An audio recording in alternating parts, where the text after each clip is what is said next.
Well, Yvonne, it's unlikely this will actually take place. From the beginning of the January 6th committee, Trump has been very vocal about his opposition to the committee. Even as of yesterday, he was saying it was a bust. So we can expect that he will not be taking up this invitation.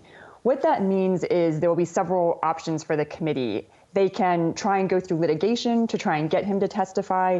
My sense is they probably won't go that route. This is more likely to be a symbolic move showing that they gave him the option, and they will most likely just let time run out. It's unlikely the committee's business will continue after the end of the year. So my sense is this is more of a symbolic gesture. But of course, it was a unanimous vote by the committee that Donald Trump be legally required to provide testimony. It certainly was, and this was important for the committee to be unanimous on this point. The other option before the committee, of course, is actually trying to have Trump have a criminal prosecution, so have a criminal referral to justice. And so because of that, this move is a little bit of a preempt to that. It's giving him the option to be accountable first, and it's something that the committee felt very strongly about. Former political strategist Steve Bannon did flout a similar legal summons from the Select Committee to testify. What penalties has he faced? So there have been several other officials who have refused to cooperate. So Bannon was actually held for contempt of Congress. Other individuals, justice decided not to pursue criminal proceedings against them. So this will be one of the options with Trump as well, to either hold charges or not. It's also important to note that other individuals have accepted the invitation, but have pleaded the fifth, which means they remain silent during the questioning and during the deposition. So that would still be yet another option for Trump, but again, one that I think he's unlikely to take. But ultimately, the refusal to testify just doesn't help the Congressional Committee investigating last year's Capitol riot? Well, that's right. I mean, for the committee, for having Trump actually speak to the committee, in some ways it's a risk because Trump, again, would probably use it as a grandstanding opportunity. That's one of the reasons why the committee did not make this move before, why they waited until now to do it. And yet, with that said, I think the committee realizes that in order for the committee to have legitimacy, they at least want Trump to have the option, and they do see him as the central figure in January 6th and want him to be present for questioning. Again, they are not a court. This is not a trial, but they still see that as a key component for this investigation. Again, probably unlikely, and I think they're very aware of that, but at least offering this option seemed very important to the committee, as we saw from the unanimous vote.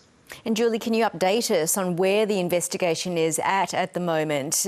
What can you tell us about the hundreds of people who have been charged with participating in the riot at Congress?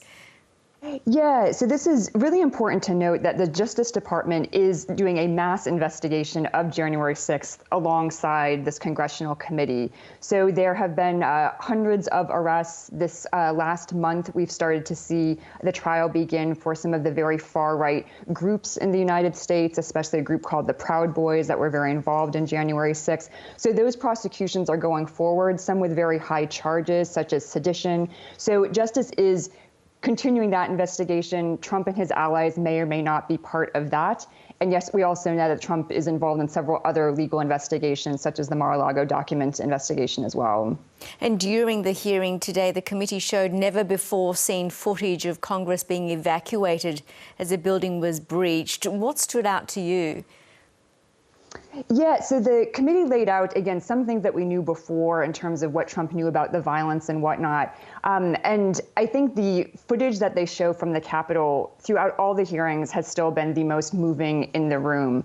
What we saw yesterday was images of Pelosi and Schumer trying to call for the National Guard to come and defend the Capitol because Trump was not taking any kind of action. So we saw these scenes of, real dire situations within the Capitol that, again, we all knew were happening, but to see this never seen before footage does just bring it home, I think, for many Americans and definitely for many in that hearing room about how grim that situation was, how dangerous that situation was, and really just underscoring Trump's dereliction of duty throughout the episode. And just finally, what price have Republicans on the investigating panel paid for taking a lead role in the inquiry in the lead up to mid-term elections? Yeah, well, unfortunately, the committee does have two Republicans on it, Liz Cheney and Adam Kinzinger, and both of them will not be serving after this term. Kinzinger decided on his own to retire, but Cheney lost her primary in her home state of Wyoming by about 37 percentage points, which is extremely large, a couple months ago. So this was pretty much her punishment, if you will, from voters who are still staying very much in line with Trump and really don't want to see any Republicans putting their neck out to confront him over what happened on January 6th. Julie Norman, great to get your analysis. Thank you. Thank you.